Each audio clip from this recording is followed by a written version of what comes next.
Nice. Hello guys. Long time no see. आज चाहिँ म एउटा सानो छोटो ब्लग बनाउँछु है त। प्लस मेरो अहिले इन्टर्नसिप चल्दैछ। This is my uniform. यो चाहिँ खास मेरो कलेजकै युनिफर्म हो। सो यिनीहरूले चाहिँ यो होटलमा चाहिँ कलेजकै युनिफर्ममा आउनु हुँदो रहेछ, सुट रहेछ भनेर भनौँ।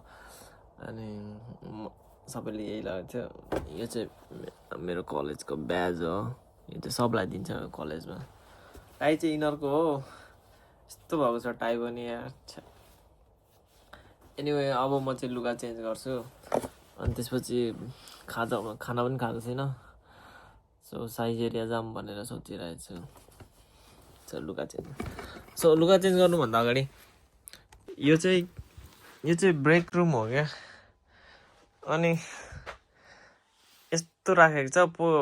हामीलाई चाहिँ यहाँ काम गर्नुभन्दा अगाडि के भनेको थियो भने एउटा दामी रुम छ क्या उतापट्टि, 1.5 लाखको कि 1,20,000को एक दिनको त्यति थियो। अनि त्यसको छेउको रुम चाहिँ हामीलाई त्यहाँ बस्दा हुन्छ, टिभी हेर्दा हुन्छ, ब्रेकको टाइममा यता त्यता भनेर भनेको थियो। अनि लास्टमा त काम गर्ने बेलामा त हामीलाई यो रुम भनेर भनौँ। यो रुम यस्तो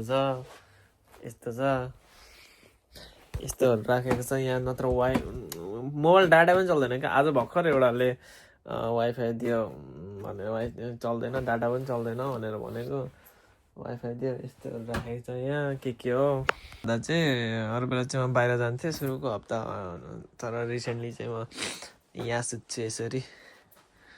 त्यसरी राख्छु, त्यसरी मिलाएर राखेको छु। अनि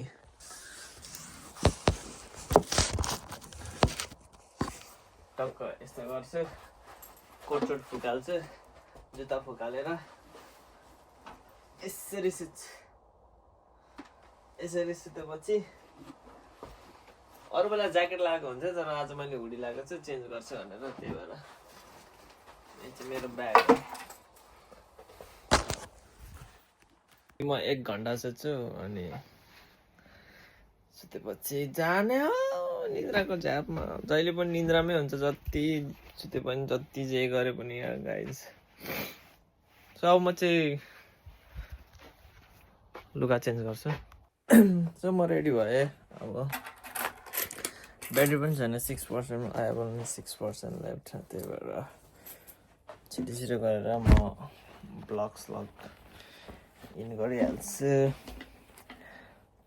कपाल मिलाउनु यस्तो झ्याउ हुन्छ नि यो काममा।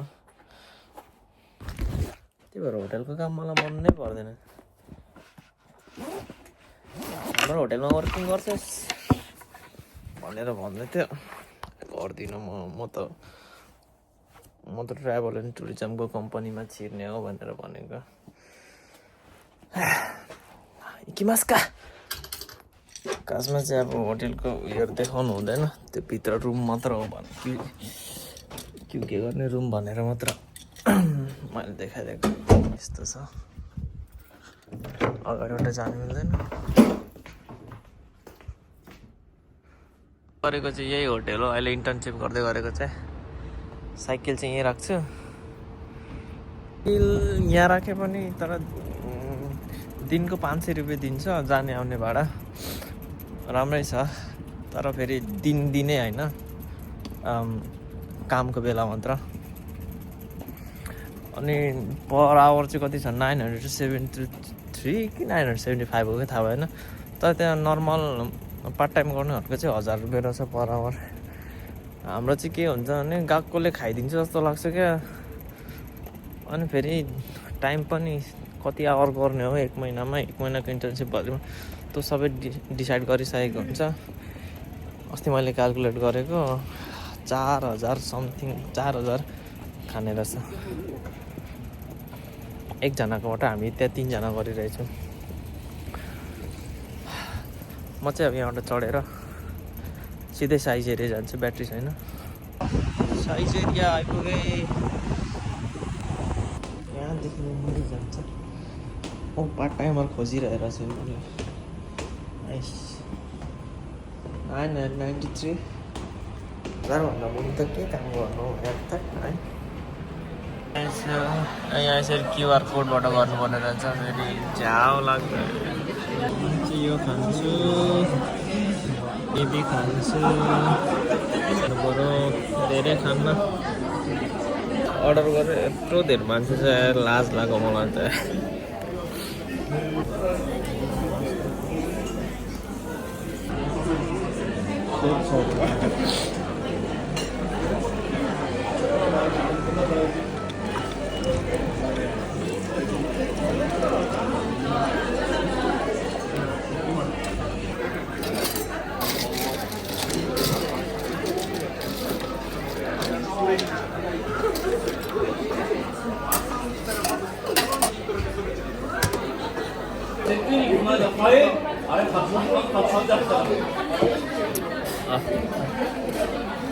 आउनु मध्ये वेट गर्छु यही हो यस्तो थियो बिल 1050 आएछ अरे 1050 नआउनु पर्यो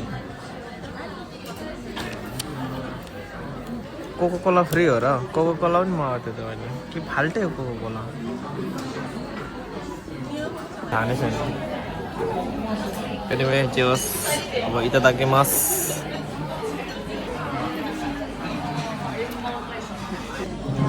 भयो योभन्दा धेरै चाहिँ म खाइसक्दिनँ अब कार्डबाट पेमेन्ट गर्नु पर्यो मेरो मेरिकरी कार्ड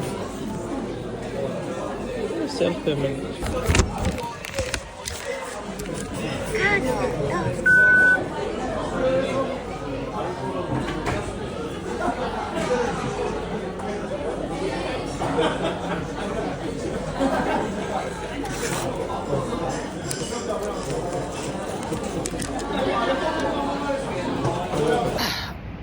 ब्याट्री भएको अझै लामो बनाउँथेँ बट सरी नो ब्याट्री त्यही भएर खाएको मैले भिडियो पनि बनाउनु पाएन नेक्स्ट टाइम पनि अपलोड गर्दै गर्छु हेर्नु होला बाई बाई